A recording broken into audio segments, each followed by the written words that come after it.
with heaven above and faith below. I will yet stand firm against the devil, cried Goodman Brown. What if the greatest terror in literature isn't a witch's curse or a devil's pact, but the simple act of doubting everything you once believed? Nathaniel Hawthorne's short story Young Goodman Brown is set in Puritan Salem, Massachusetts, a community infamous for its witches' trials and rigid doctrines.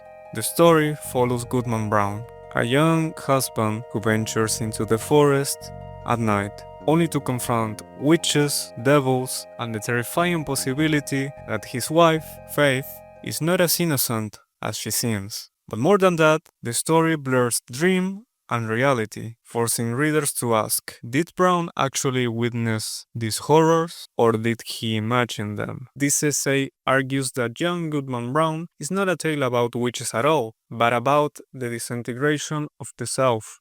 The forest becomes a stage where faith and doubt clash, where symbols like ribbons and serpents expose the fragility of belief, and where Brown learns that when faith is lost, it may never return. To unpack this, we'll first examine Hawthorne's use of symbolism and allegory.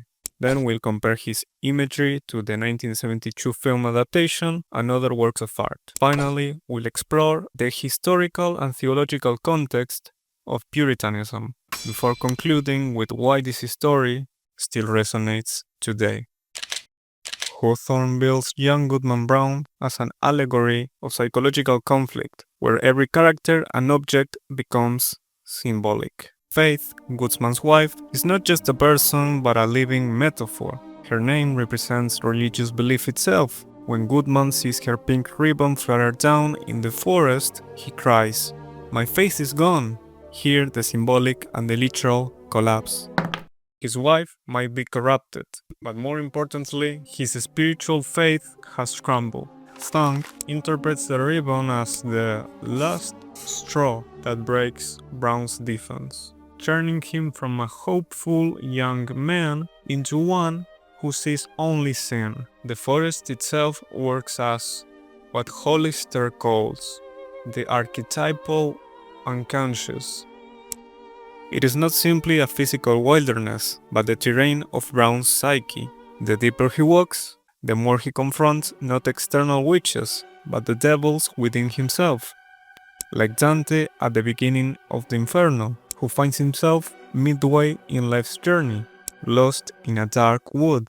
Brown too enters a forest that functions as a liminal space, neither dream nor reality, neither innocence nor damnation, but a threshold where identity fractures and the old self dissolves. By embodying abstract concepts in concrete objects, faith as belief, the ribbon as innocence, the serpent's staff as temptation, Hawthorne turns the story into a dream allegory. The blurring of dream and reality is crucial. If Brown cannot distinguish them, neither can we. The 1972 film adaptation translates Hawthorne's psychological allegory into visual language, borrowing from cinematic traditions of horror and expressionism. Shadows dominate the frame. Long takes through gnarled tree branches resemble Tarkovsky's Stalker, where landscape embody inner turmoil. The villagers' masked congregation recalls Fellini's Carnival crowds, where grotesque rituals expose social corruption. The devil's staff, carved like a serpent, is shot in close-up, echoing German expressionist props from Nosferatu. Caravaggio chiaroscuro paintings provide another parallel. Just as Caravaggio used light and shadow to stage spiritual conflict, the film uses pools of light in the forest to suggest both revelation and danger. These techniques externalize Brown's paranoia. The film makes visible what Hawthorne implied, that the horror is not witches, but the way fear transforms perception.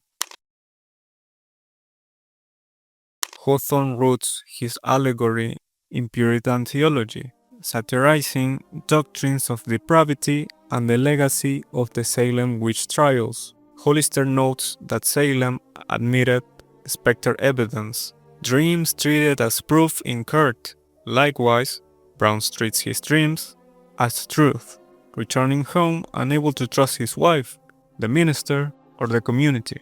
Thung calls this the destruction of Brown's old self, leaving him hollow and alienated. Hawthorne's irony cuts deep.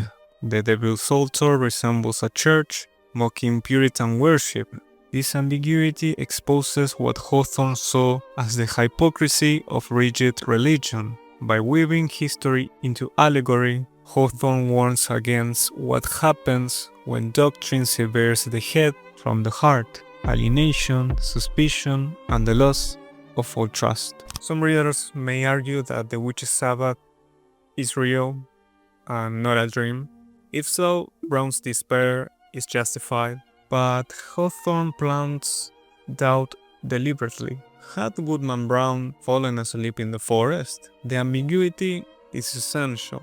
Evil may be real, or it may only exist in the mind.